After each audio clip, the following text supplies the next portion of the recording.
Hi everyone, welcome to our Saturday devotional.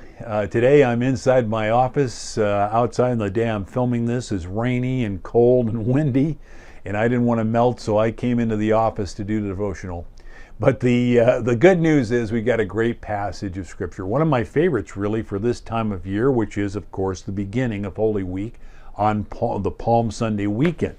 And so let me get the Bible here. Let's get into the Word together and get our day started through that. Maybe even our Holy Week started through Scripture. And that's, of course, we're turning over to Luke chapter 19. I'm going to take a look at verses 29 through 35. And I think there's some things that are happening here that are fascinating, maybe even a little bit mind-blowing, at least for me, that I want to share with you and have us think about together. All right, so verse 29 says, when he approached Bethphage and Bethany near the mount that is called Olive, he sent two of his disciples, saying, go into the village ahead of you there. As you enter, you will find a colt tied on which no one has yet sat. Untie it and bring it here. If anyone asks you, why are you untying it, you shall say, the Lord has need of it. So those who were sent away went and found it just as he had told them. As they were untying the colt, its owners said to them, why are you untying the colt? And they said, the Lord has need of it. They brought it to Jesus, and they threw their coats on the colt and put Jesus on it. Now that's the preparation, of course, for his triumphal entry into Jerusalem. And there's some crazy things that happen in this passage. I've read it over. It's one of my favorites. I've marked it up. I think it's fascinating, and it ties into some things in Good Friday. And I'm going to be preaching the Good Friday service both online and on campus, so you can participate in one of those or both of them if you'd like. But anyway, you will, being a part, this is kind of the special part that you get being signed up for our Pastor Mofid and I's devotionals on the weekend. You get a special treat by knowing what's coming up ahead of time. That's no extra charge for that, you know. So anyway, but there's a connection here with Good Friday, actually, in a lot of different ways. And I'll refer to that in my Good Friday message. But first, the disciples are told to go into this village, and they were going to see a young colt tied up. And Jesus is going to sit on this colt because it shows him to be the fulfillment of prophecy, to be the king. He's acknowledging that, and that this king is going to ride in on a colt that was never used before. And so this is a fulfillment of prophecy that is happening. And of course the disciples go into the city, and yes, they find the colt, but of course that's the question. Now, hey, I mean, I don't want to be a horse robbery there. I mean, I'm going to tie this thing. It's not mine. It's not Jesus's colt. I'm going to walk off with this. Maybe there's a lot of people walking by, somebody might see me, or the owner might come out, but maybe I can get away quickly. I mean, I wonder what was going through the head of the disciples when they had to go in here and get this colt. And so I'm sure that's why they asked him, well, what do we say if somebody says, why are you untying the colt? I don't want to get in trouble here. And Jesus says, well, just tell them that the master has need of it. That's it. That's what floors me. And so they go into town. Yeah, they're probably, I would be a little apprehensive about doing it.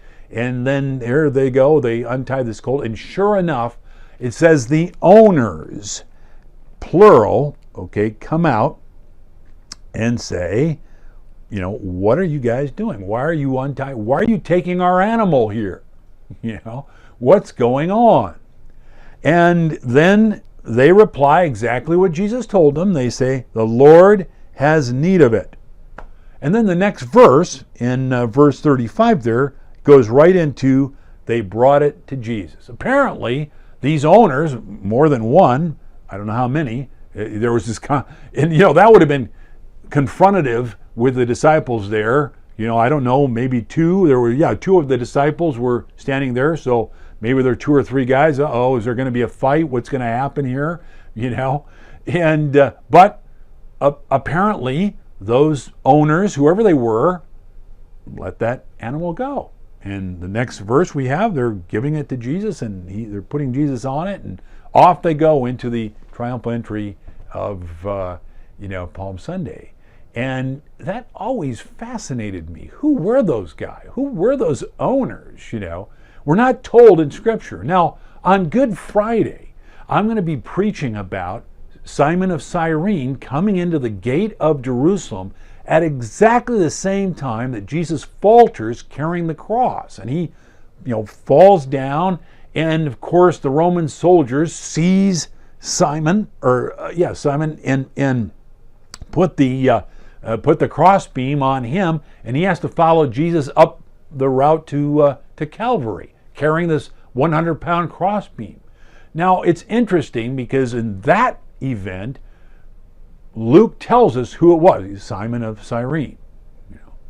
And yet here, Luke doesn't tell us who did this great act of faith in letting this colt go. Isn't that fascinating? I'd love to know. Now, maybe one day when we all stand before the Lord and everything's revealed to us, we'll get to meet those 2 owners, who were able to let this colt go because the master has need of it. Wow, that's amazing to me.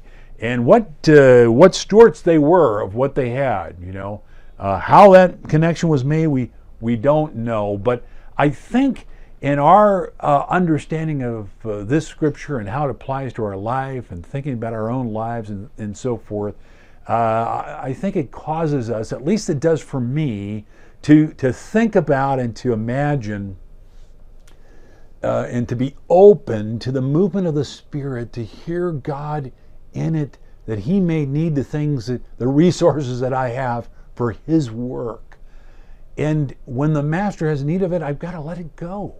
That's what it's there for, to progress the ministry of the King, to complete the plan of God. What can I do? What do I have? How open am I to that? And I think the answer is you got to be a good steward. Stewardship is the answer. You got to realize that all the things we have, I have to realize that all the things that I have are not mine. They all belong to God. And so I'm always looking, or at least I need to always be looking where I can use these resources for the Lord. And when He calls for them, I'm ready to give them, just like these owners did. And it doesn't matter if I get recognized or not about it, but the fact is that that's being a good steward. They were good stewards there. And so I guess that's what I want us to think about today, is are we good stewards of all that we have? Are we open enough to be moved by the Spirit, to listen to God, to hear this is the Master?